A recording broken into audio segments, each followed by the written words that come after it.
Hi everyone, it's Maria Dismondy and I'm coming to you live from my home in Michigan to talk to you about STEM or STEAM. You're hearing all different terms, based learning. So let's talk about what is STEAM, what is STEM, S-T-E-M. It's the whole philosophy of incorporating science, technology, engineering, and mathematics into student learning. If you add the A, we're going to add in arts, right? S-T-E-A-M. So the whole concept here with this type of learning is that you're not teaching them as an individual subject. You're not teaching science with science, technology with technology, but you're incorporating them all together. You're meshing them all together. It's project-based learning. It reflects real life. So when children are learning in a STEM-based environment, they are taking problems that would be problematic in real life and they're trying to solve them combining those 4 different subject areas. I'm going to put a link in the comments that has a really great explanation. It talks about the adaptable framework. It talks about why it's important, what are problems they can solve, and how it really incorporates a love of learning for children when they are involved in project-based learning. All right, I just put the link for you there. So what I wanted to talk about today is how you can actually incorporate the involvement and the participation in your own home by just having some supplies. So I'm going to show you some supplies that you can have in your home for your children. It's readily available for them to explore, to create, to plan, to design, to build. All right, so some simple things that I'm sure you all have, we have in our recyclable container is an empty container. This is an empty container. Wash it out. Your children can use this to create toilet paper rolls. Let's see what else we had in the empty container. We had an empty container of almonds. This is amazing. It's metal. Children can build and create with this. Other things to have on hand, and what we do is I'm sitting in the den right now, and we have a cupboard here, and we have these things accessible for kids. And what we do, we have them accessible for our neighborhood friends too, is we have these trays, and I think anybody who's tuned into one of my live videos knows I got these trays at Target, but we have these trays, and then whenever the kids want to create, design, build, they can grab a tray. This one actually has some glitter on it.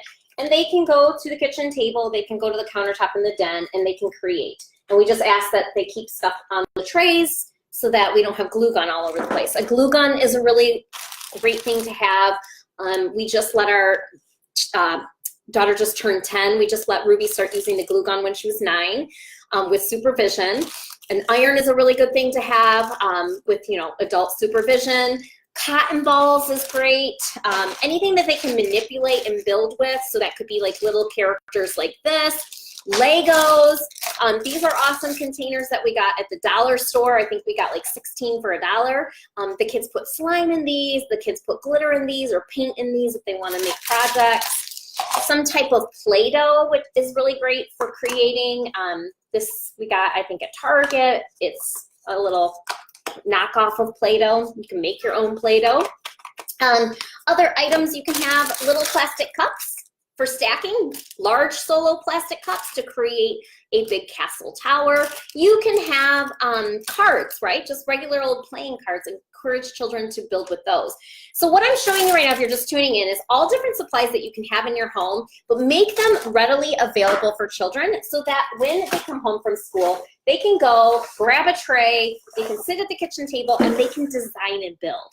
Now, we do have a rule in our home because I'm kind of type A, and when Ruby and Leah and Dexter start going into our recyclable container, our garbage can basically, and they start taking out containers that might have a little leftover cream or a little leftover milk in them. We have a rule that, if you're building something, it can stay in the house for a week.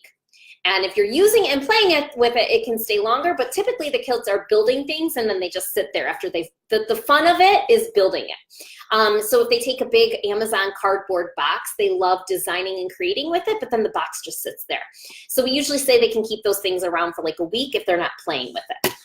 So again, I wanted to show you, we don't store our stuff like this. I wish I could show you. It's just, we store all these supplies in a cabinet. But online, I found this lady. Her name is Pocket of Preschool. She stores them in these drawers. So you can see she has popsicle sticks, Legos, toothpicks, Q-tips, little toilet paper rolls, anything that the kids can manipulate with and build. Another really good thing is give them aluminum foil. You can get the aluminum foil at the Dollar Tree, so you're not spending a ton of money. Aluminum foil is really fun for kids to build with, especially if you have pipe cleaners too. So just giving kids materials like this. We get a lot of our materials at the dollar store. Here are some more STEM supplies if you want to screenshot that. This is from Jules School Gems. If you follow our newsletter, we mentioned her in our newsletter because she is a educator who gives out a lot of really cool free projects for kids to create and design. But these are other things that you can have in your home for children to create and design. So if you're just tuning in, we're talking about STEM, how a lot of schools are adapting this type of learning, science, technology, education, and mathematics. And it's not just teaching them as individual pillars, but it's combining them into real life problems and creating real life solutions, taking all of those subject areas, putting them together to come up with a problem and solution, or a solution to the problem. So it's really cool. I put a link here for you to find out more. There's a little video in that link. And so now you know, if your school is throwing around this buzzword, you know what it's all about, and you know how you can encourage this type of learning in your home is by basically allowing your kids to go into your garbage and to create stuff. And to have some boundaries around it, right? I told you my boundaries. We've got these little trays we got from the Target Dollar Spot. We try to keep all the glue and all the crap on the trays. And then we also have a rule with, you know, the kids love the Amazon boxes, and we just try not to have them sticking around for too long. So let them build, let them create, let go of your, I have it too, like the personality that's like, oh, stop building with all of our garbage. It's garbage. We're recycling it. And just let them be kids, right? So comment below if you have any other cool supplies you keep around your house for children to create. I'm going to wrap this up, but I will tell you, sometimes there are places that you can go. Oh, geez, the bus is coming in 5 minutes. I've got to go. There are places that you can go, recycle centers, where you can actually purchase recycled supplies that have been organized and condensed for these purposes of building. So I know Ann Arbor has a place, and I think Novi actually has a place too. So thank you, everyone. I gotta head to the bus stop and get the kids. Have a great day.